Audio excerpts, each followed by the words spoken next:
Hello everyone, this is Ashmita this side, and we are going to solve the data science paper and artificial intelligence paper जो है gate 2024 के लिए जो sample question papers हैं उसको ही हम देखेंगे कि कैसे क्वेश्चंस आते हैं.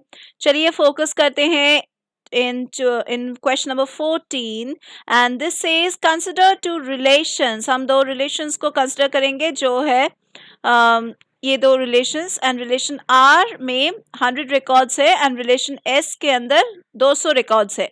सो what will be the number of attributes and records of the following query. Select from R cross join S. तो यहाँ पे अगर हम परफॉर्म करेंगे cross join between the two relations between R and S, तो जो रिजल्ट निकलेगा वो होगा कि जो नंबर ऑफ एट्रीब्यूट्स हैं that will be equal to the sum of the attributes in the two original relations, and जो नंबर ऑफ रिकॉर्ड्स है वो होगा equal to the product of the number of records in the two original relations. तो यहाँ पे क्या हो रहा है, हम कह सकते हैं कि relation R has two attributes, that is x and y. Relation S has two attributes, that is x and z. हम ये मान सकते हैं, और हमें ऑलरेडी बताया गया है कि रिलेशन R के अंदर 100 रिकॉर्ड्स है और रिलेशन S के अंदर 200 रिकॉर्ड्स है.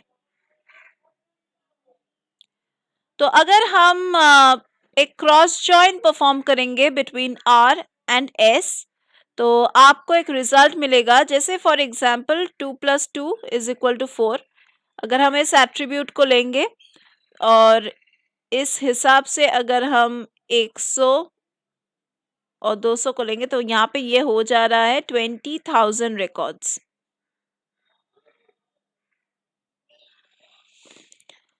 सो यहाँ पे जो करेक्ट आंसर है, हमें नीचे जाने की भी ज़रूरत नहीं है, हमें ऑलरेडी पता लग गया है कि कौन सा होगा, वो है ऑप्शन बी. तो ऑप्शन बी हमारा करेक्ट आंसर होगा. चलिए मूव करते हैं टुवर्ड्स द नेक्स्ट क्वेश्चन जो है क्वेश्चन 15. और क्वेश्चन 15 में कहा जा रहा है, ये है आपके सामने क्वेश्चन 15 और यहाँ पे कंसिडर किया जा रहा है दोनों रिलेशंस को R एंड S का, and you have to perform the following operations. ये ऑपरेशन आपको कंप्लीट करना है. If X is the relation returns by the above operation, which of the following options is or are always true. कौन से option हमेशा true होता है.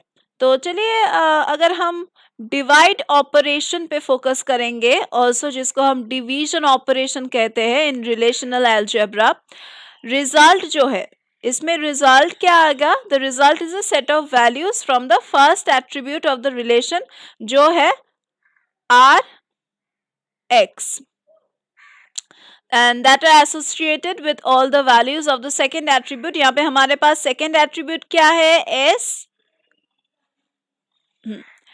Other words में अगर हम कहेंगे तो it returns the values from the attribute x for which they are corresponding values in attribute y in both relations r and s. तो चलो अभी हम ऑप्शंस की तरफ चलते हैं. ऑप्शंस में कह सकते हैं कि ये जो फर्स्ट ऑप्शन है, this statement is not necessarily true. क्यों? क्योंकि ये जो कार्डिनैलिटी है of x in is to mode of x, this can be less than or equal to the cardinality of r and mode of r, but it depends on the specific data in the relations and the result of the divide operation. तो ये दोनों ही relations और result के ऊपर depend करता है of the divide operation. Coming to option B, option B का जो statement है ये always true होता है.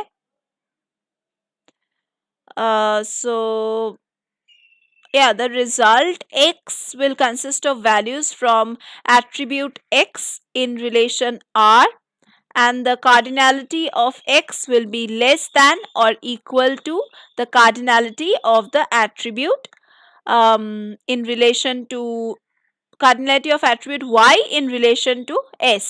तो यहाँ पे यही जा रहा है।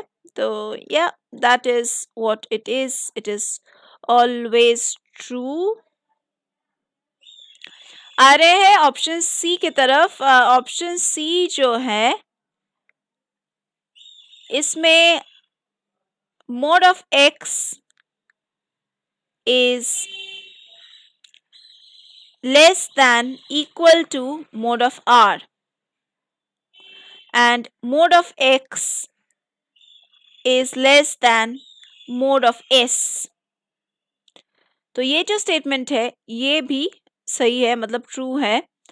As discussed in option B, यहाँ पे क्या होता है, x mode of x is less than और equal to mode of s and it can also be less than or equal to mode of r। तो यहाँ पे हम ऐसे लिख सकते हैं mode of r depending on the specific data in the relations। already मैंने यहाँ पे mention कर दिया है। so we can say that option D can go, all of the above can go। चलिए जाते हैं towards the next question, that is question 16। which of the following statements is or are true? कौन से statement बिल्कुल correct है? आते हैं very first option पे, every relation with two attributes is also in BCNF। तो ये स्टेटमेंट नेसेसरी ट्रू नहीं कहा जा सकता है क्योंकि a relation with two attributes can be in BCNF but it depends on the functional dependencies that exist in the relation. Coming to option B. Okay, coming to option B, every relation in BCNF is also in 3NF।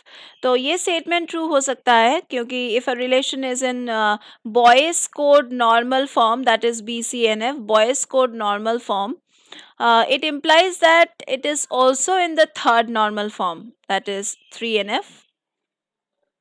तो BCNF is a stronger form of normalization and this relation satisfies BCNF। Yeah, by definition also also in 3NF also, okay। So yes, that is true, like B is true। Coming to option C, option C पे आते हैं, no relation can be both BCNF and 3NF। तो ये जो statement है this is not true because a relation can be both BCNF as well as 3NF। तो it's possible for a relation to meet the requirements of both normal forms. तो BCNF एक बहुत ही ज़्यादा stricter form of normalisation है अगर हम compare करेंगे 3NF के साथ। So if a relation is in 3 BCNF, then it is automatically in 3NF as well, right? So that is what the definition says also। तो anyway, none of the above तो नहीं जा रहा है यहाँ पे बिल्कुल ही। तो हमारा जो करेक्ट आंसर है ये इससे ही दर्शा रहा है कि ये BCNF जो है ये नॉर्मलाइजेशन का एक स्ट्रिक्टर फॉर्म है plus it's automatically in 3NF, okay, 3NF as well. तो बी ही आपका करेक्ट आंसर रहेगा। यही रहेगा आज के क्लास के लिए। तो अगर आप हमारे क्लासेस में कोई भी एग्ज़ाम प्रिपरेशन लेना चाहते हैं देन आप हमारे क्लासेस में एनरोल कर सकते हैं। फॉर दैट आप नीचे दिए गए डिस्क्रिप्शन बॉक्स में जाके देख सकते हैं, वेबसाइट का जो ऑफिशियल वेबसाइट का लिंक है, कॉन्टैक्ट डिटेल्स है, वो सभी दिया गया है। Do contact us. एंड अगर आप किसी भी गवर्नमेंट जॉब के लिए प्रिपेयर कर रहे हो या फिर कोई भी एंट्रेंस एग्जाम्स के लिए प्रिपेयर कर रहे हो देन आप हमारे क्लासेस में ज्वाइन कर सकते हो। That's it, thank you for being with me till the end. चलिए फिर से मिलते हैं हमारे दूसरे वीडियोस में।